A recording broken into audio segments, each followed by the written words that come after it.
Okay, bakit po kayo ang pinagbibintangan na pumatay sa inyong anak dahil sa... Alam mo po, madami pong ko po, duda ko po dito kasi hindi na, kasi po, ano po ako kasi yung asawa ko po, mas malaking kinikita kaysa sa akin eh. Kasi po, skilled OFW lang po ako eh.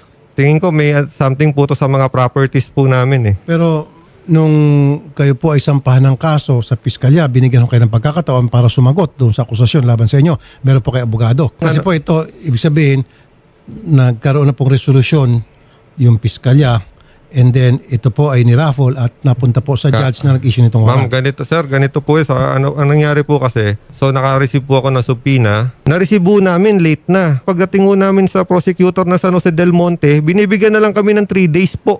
Di pa po ba pagka-receive yun, meron kang 10 days. Opo. Sa amin po wala na, binibigyan na kami ng 3 days. Kaya po naghahagilap kami ng nakapunta kami ng QC. Kaya po kami ng counter affidavit. Tama. Opo, pagkatapos po ng counter affidavit, na naman po sila ng motion to admit evidence. Yun nga po, yung autopsy. Sabi niyo pinalo niyo siya. Ano pong ginamit niyo sa pamamalo? Yung sir, yung tambu po na yung walis sir, yung tambu talaga, yung Saan niyo po sumasahid siya- sa lupa. saan niyo po siya Dito pinalo? po. Sa batok?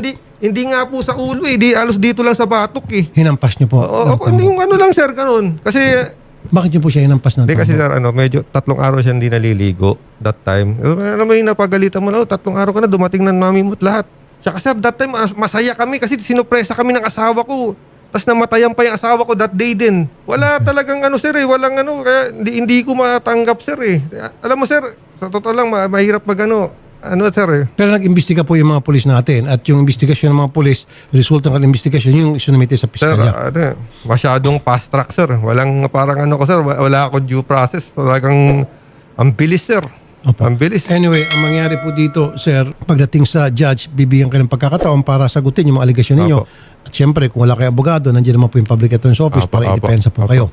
Yung ganun Alam po po, yung legal system natin. Opo, harapin na lang po sa Opo. At ito po ay no bail, alam niyo po ito. Opo. Walang piyansa. Opo. So habang nilitis yung inyong kaso, Opo. kayo po ay nakapiit Opo. sa Opo. city jail. Yun nga po eh. Kaya din po talaga ako lumapit dito po. Gustong-gusto ko po kasi malaman ng malinis po yung pangalan ko. Sir, hindi ko kaya mahal na mahal ko yung anak ko. Yung anak ko halos lahat hairstyle namin, lahat parehas, lahat ng hilig namin parehas, damit ko, damit niya. May alam mo, mayroon kaming YouTube channel kung laging kami magkasama. Ayaw nga umuwi ng Dubai niyan eh. Ayaw umuwi ng Pinas. Ayaw niya. Gusto niya sa Dubai lang kami. Ayaw niya. Yun nga dapat pinakinggan namin siya. Dapat siguro buhay pa siya. Okay, Ayaw nasa niya Dubai umuwi. kayo noon tapos bumalik kayo sa Umuwi Pilipinas. lang kami para po, may mga plano po kasi kami. Umuwi kami November 2. Inayos namin yung bahay namin kasi may bago kaming bahay po eh. Maganda, nasa maayos sa subdivision. Yes, sir. Hindi ko po alam, baka hirap na lang sa korte na lang po siguro. Opo. Tay, ano pong reaksyon niyo dito? Si tata, yung lolo ng bata. Nalulungkot lang ako sa nangyari. Hindi po. Masakit ho kasi sa amin eh. Pangalan din ng Tomas. Tomas din ho ang pangalan nun eh. Tomas di po ito yun. Parang ginamit, parang magkaiwalay lang kami. Alam mo? Ang bigat ho yun nangyari sa Kaya amin. po sumuko, gusto ko linisin yung pangalan ko kahit malaman ng buong mundo, papatay yung anak ko. Ako nun, idol ako. Pag makita nila yung mga litraso namin, parehas buka namin, brief niya rin. Sa music, lahat, paano kami sa pagluluto, lagi ko kasama yan. Wala naman silang alam eh. Ayaw umuwi ng Pinas yan. Kasi siguro sila, kasi po, yung anak ko din, nag-convert ng Muslim. Ganun ako sa anak ko. Anong gusto mo? Basta gusto ko lang, Ilan taon po yung anak niyo? 15 years old. Okay. Alam mo, umuwi na ayaw niya umuwi. Alam mo, nung nasa aeroplano kami, nasa likod lang siya ng aeroplano, nalulungkot. Umuwi kami ng Pinas. Ayaw niya sa Pinas. Pagpapatunay niya, mga klase niya, malalaman kung paano kami mag-bonding. Totoo po. Okay. Nakikinig po kanina pa si Mrs. Kunan din natin ng reaksyon. Si Mrs. Maricar Peralta. Hindi mo ako kinausap. Hindi tayo nag-usap. Ma'am Maricar, magandang hapon. All the way from Dubai. Hapon po, Senator Rafi. Ma'am, magandang hapon. Andito po si Mr. sumusuko po at parang may insinuation siya na kayo po may kagagawa nito lahat at iniipit niyo siya. Hindi po. Mali, sir. Malinaw po yung autopsy report. Alam mo ba? Tinago niya po yung krimen eh. Tinago niya sa amin. Ani, di ba nung sa ospital, Hindi, mali. Sinungaling ka. Sinungaling. dineclare na patay sa ospital, sabi ng Hindi ka doktor, pa i-autopsy. hindi ka pa Winave nyo! nangyayapon. Winave nyo! Ng mama mo! Hindi Kasi ka pa- ayaw daw ng hiwa-hiwain. Yung bunso mong anak. Dapat pala pina-autopsy na natin yun eh. Yung bunso Kasi mong mahirap anak. lagi magulang mo na susunod. Napakasinungaling mo. Hindi ka pa nangingilabot. Ba't kailangan mo? Hindi ako lalapit dito. Sinungaling. Alam mo ba, hindi ako Sir, pagsalita natin si Mrs. ha. Napakalinaw na ginawa ng NBI. Na-exhumate po yung bata eh. Ang Sir. linaw. Intracranial hemorrhage. Natin si Mrs. So, yung NBI po ang nag-exhume nung cadaver. Yes po, sir. At sila Yes po yung sir, gumawa Sir ng- Rafi. Another autopsy. Yes po, kasi ayaw po niyang aminin. Akala ko, Sir Rafi, Napakahirap. kasi sinanong ko po yung doktor, ano pong reason ba't namatay yung anak ko within 15 minutes? Ang akala ko po is cardiac arrest. Kung hindi po nagsabi yung bunso, Mami, hindi mo pa narinig si Kuya, sumigaw siya. Mami, pinukpok ako ni Daddy sa ulo. Yun yung sigaw na anak ko. Exactly, Mami. Pinalo ako sa ulo ni Daddy. Yun yung sigaw ng anak ko bago siya namatay. Ba't kailangan mo magsinungaling? Saan ako nagsinungaling? Sandali po, sandali po. Pwede magsalita? Sandali po. So, ma'am, nakatawag pa sa inyo yung anak nyo bago siya bawian ng... Kung nagsabi ka Hininga. na sabi ng totoo. So, nung tumawag sa inyo yung bata, katatapos lang ng palo sa kanya. Yes, Senator Rafi, sumigaw siya, humingi siya ng tulong. Kasi po, sir, galing po kasi ako ng duty sa work ko abroad. Tapos umuwi po ako ng Pilipinas. After duty, wala akong tulog. So, hindi ko po talaga alam nung nangyayari sa paligid ko that time. Narinig ko lang po yung anak ko na, Mami, pinalo ako ni Daddy. Yun lang po yung narinig ko, which ang narinig po ng anak kong bunso. Mami, pinalo ako ni Daddy sa ulo ng walis.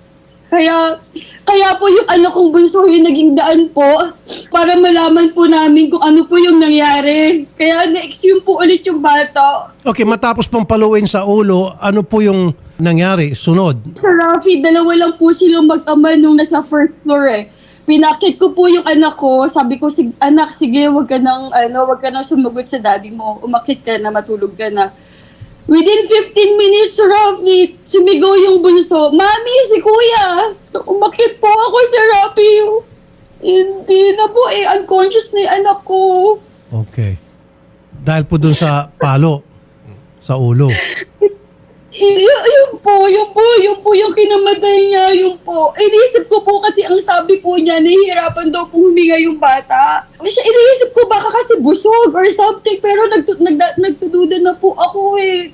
Nagdududa na ako, bakit ang bilis? Okay. Masyadong mabilis. Sir, actually po, yung anak ko ayaw po niyang magpa-autopsy kasi masyado pong maalam yung bata. Sabi niya, pag namatay ako, Mami, ayokong i-autopsy ako.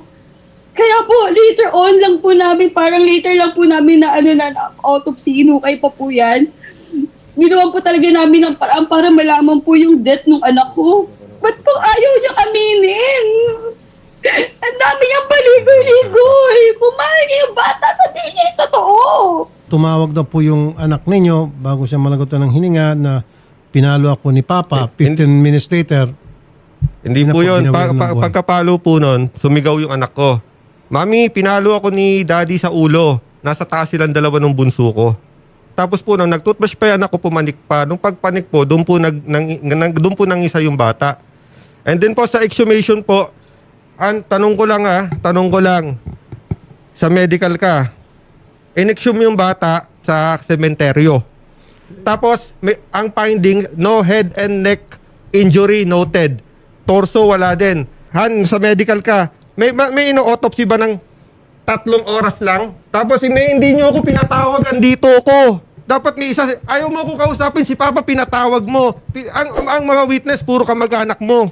Tomas, Hindi, alam mo ba kahit yun? kami, family namin, hindi naka-witness. ng autopsy. Eh, ba't nandun sa Mga papel? NBI Ba't nandun at sa papel police, yung mga ano mo? NBI Anong at hindi na police. witness? Ando puro witness. May picture! May picture! May papakita sa'yo! Pa yung ano yung... Maghahanap tayo sa court!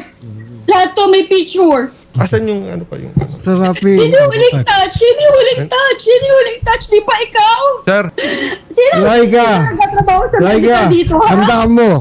Pinakita namin kay Doktora Fortun ang autopsy report. Kahit Anong kayo sabi ni niyo pa Doktora ipakita. Fortun? Kahit kayo Anong niyo pa sabi ni ipakita. Doktora Fortun? No, Lolo kayo! Lolo kayo! Hindi na kayo documentary nahiya! evidence Hindi kayo was nahiya. presented by the Ako hindi naman! medical legal officer. Okay, kaya nga po nabanggit nyo rin lang po si Dr. Fortun. Isa po sa pinaka-respetadong forensic expert yan, si Dr. Fortun. So, pagdating po sa mga hearing, pwede nyo po siyang kunin as expert witness Opo. ninyo. So, kung talagang wala kayong ginawang masama doon sa bata at mali po yung naging resulta ng investigation, then ma-absolve kayo sa pamagitan ng Opo. expert opinion na manggagaling kay Dr. Fortun. Ako nga, tinamaan ako ng swing sa ulo. Bakal. Hindi lahat! Mama! Hindi, walis Hindi tambo. lahat! Hindi lahat! Walis tambo. Paano? Paano siya Kailangan kasi nagkakita? sarili ko ng swing. Paano? Tinamaan ako swing dito. Bat 7 years old pa ako. Paano? Lambot pa ng skull ko nun. Ikaw yung huling pumalo sa 60 bata. stitches. Ba't kailangan mo itanggi? Nakakaduda din, Sir Rapi. Duda po lang ako eh. Lakas po ng ano ko eh. Sir Rapi, hindi ako pupunta dito ng ano po talaga. Alam ko mangyayari sa akin, Senator. Kasi ano, pag na-involve kayo, alam ko. Hindi yan eh. Isipin mo na lang, pupunta ako dito. Bakit kailangan pa umabot sa ganito? Kailangan mo lang Hindi nga sumuko. eh. Ba't umabot sa ganito dahil sa inyo? Dahil sa'yo. Dahil hindi sa'yo. Hindi mo kinausap, inabandon mo ako. Ako ba Yung pumatay? Ako ba pumatay? Ako ba? Yung bahay natin, pinalitan ng kandado ng magulang mo. Yung mga gamit natin hinakot. Bakit hindi ka hinarap? Nurse ka, hindi mo binigyan ng first aid ang apo ko. Kaya namatay. Nagsisigaw ka na nagsisigaw. Ano ba nangyari? Kini-question ko yung sarili ko. Alam mo, sabi mo, ano sabi mo? Pag namatayan ako, ikaw sisihin ko. Ano ko? Anong klase ng Ang sabi mo, pag pina-autopsy si Alam mo, Jumong, ayoko to sabihin na. makukulong ang anak ko. Bakit mo alam na pag in-autopsy makukulong? Sinabi ko, das pati Kasi yung anak ng niya may doktor. bipolar! Bipolar yan! Pagkano po? Bipolar! Pagkano po? Pagkasabi Nakagawa ng doktor niyo. na, pagkasabi po ng doktor na patay na po yung bata, Magkita tayo ganyan. sa court!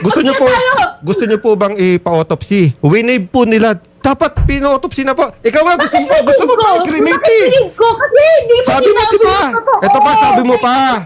Gusto mo i-cremate para dadali natin sa Dubai. Nung naramdaman ng parents mo, nakakasundo na tayo, malapit tayo magkasundo, gumawa na naman ng eksena para ano. Anong gumawa na eksena? Dapat kasi nag-usap tayo, inabandon mo ko, yung bahay natin nilak mo. Yung mga gamit, inano mo. Ang paggamit ko lang isang bag. Pareho kayo may mga argumento, pero at the end of the day, Thank you po. Sana po magkaroon ng justice yung anak ko.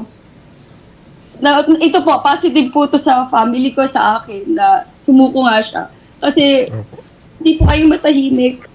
Everyday po. Everyday po. Hindi ako nakakatulog. Hirap-hirap po ako. Hirap-hirap po talaga kami. Thank you po, Senator